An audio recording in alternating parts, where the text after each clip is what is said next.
गोरकी ने एक बड़ी प्यारी कथा लिखी है कि एक व्यक्ति ने कहीं पढ़ लिया, किसान था, उसने पढ़ लिया कि साइबेरिया में मुफ्त में ज़मीन दे रहे हैं। तो उसने कहा कि साहब मुफ्त में क्यों दे रहे होंगे, ज़रा चेक करके आते हैं।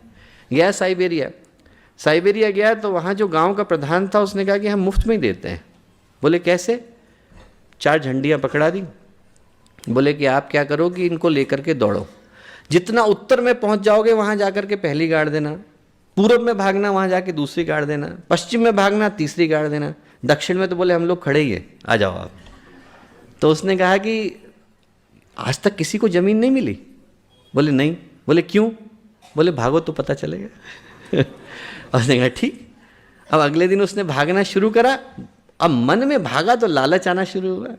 जैसे जैसे भागे वैसे वैसे लालच बढ़े कि अरे कुछ नहीं करना और ज़मीन मिल रही है, कुछ नहीं करना और ज़मीन मिल रही है, और कितनी सारी मिल रही है। भागता गया। अब उसने एक दिन में जब लालच आया तो उसने सब फेंकना शुरू करा। उसने अपना कपड़ा फेंका, बोले एक दिन बिना कपड़े के भाग गया तो क्या दिक्कत है। खाना फेंका, बोले एक दिन बिना खाने के चला गया तो क्या दिक्कत है। पानी फेंका, बोले एक दिन बिना प्यास के मर थोड़ी जाऊंगा। भागता गया, भागते भागते एकदम उत्तर में पहुंच गया। दिन के 2 बज गए, एक झंडा गाड़ा। फिर उसने दूसरी तरफ भागना शुरू करा, तीसरी तरफ भागना शुरू करा। अब फिर उसके बाद भागना शुरू करा दक्षिण की तरफ। गोरकी ने कहानी लिखी है कि वो रेखा खींची हुई है, प्राण जा रहे हैं उसके, और भागता धीरे धीरे पहुंच रहा है वहां पर, धीरे धीरे पहुंच पा रहा है। प्राण जा रहे हैं इधर से।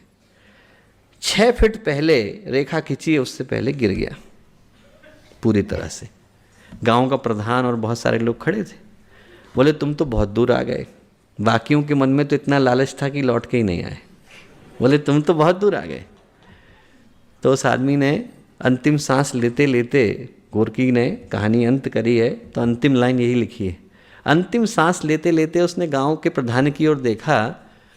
बोले जो ज़मीन छूट गई है 6 फीट की, इसका क्या करोगे? तो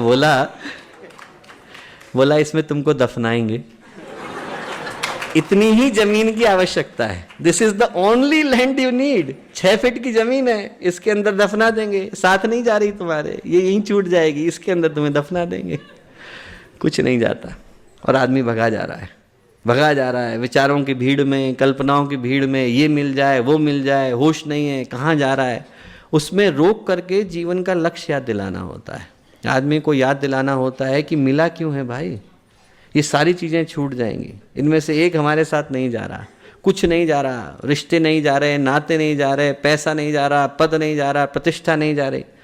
आदमी की मंजिल कब्र है, बाकी लोग बराती हैं, एक को छोड़ करके आते हैं, दूसरे की तैयारी में लगे।